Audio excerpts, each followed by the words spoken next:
जय श्री राधे। आज हम सुनेंगे कार्तिक मास महात्म का 23वां अध्याय। 23वां अध्याय वर्णन। आंवला तुलसी जान, पढ़ने सुनने से कपिल हो जाता कल्याण।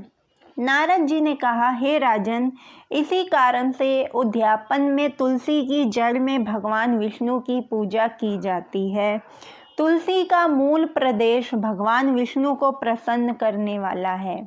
हे राजन, तुलसी का पौधा जिस घर में विद्यमान है वह घर तीर्थ स्वरूप है और उस घर में यमदूत कभी नहीं आते हैं। यह पौधा सब पापों का नाश करने वाला और अभीष्ट फल को देने वाला है। जो मनुष्य तुलसी का पौधा लगाता है वह यमराज को नहीं देखता। भगवान नंदी का दर्शन, गंगा स्नान व तुलसी के पौधे का संसर्ग, ये तीनों एक से एक पुण्यप्रद हैं।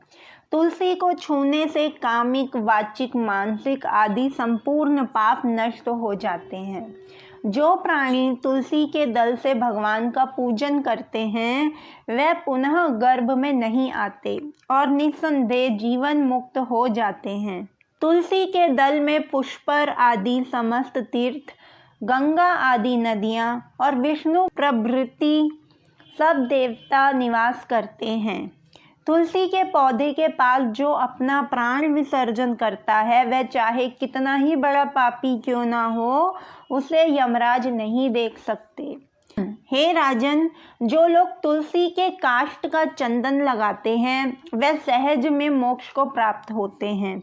उनके द्वारा किए गए पाप उनके शरीर को स्पर्श नहीं कर पाते हैं। हे राजन, जहाँ तुलसी के वन की छाया हो वहाँ पर पितरों को श्राद्ध करना चाहिए।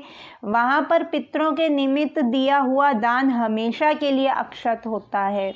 आंवले के वृक्ष की छाया में जो प्राणी पिंड दान करते हैं उनके पितर यदि नरक की यातना भी भोग रहे हों तो भी मुक्त हो जाते हैं। सिर, हाथ, मुंह और देह में जो आंवले को धारण करते हैं उनको विष्णु रूप जानना चाहिए। आंवले के फल और तुलसी के दलों को पानी में मिलाकर जो प्राणी स्नान करते हैं उन्हें गंगा स्नान का फल मिलता है। जो मनुष्य आंवले के पत्तों और फलों से देवताओं का पूजन करते हैं उन्हें स्वर्ण, मणि और मोतियों द्वारा पूजन का फल प्राप्त होता है। कार्तिक मास में सब तीर्थ, ऋषि, देवता और सब यज्ञ जब सूर्य तुला राशि में होता है आंवले के वृक्ष में वास करते हैं।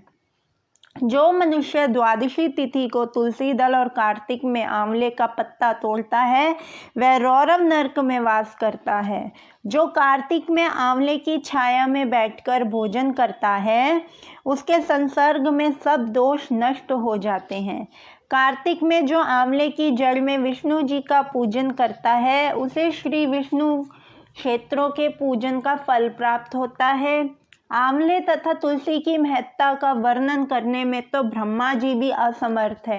इसलिए धात्री और तुलसी जी की जन्म कथा सुनने से मनुष्य अपने वंश सहित भक्ति को पाता है। इसी के साथ 23वां अध्याय भी संपूर्ण होता है।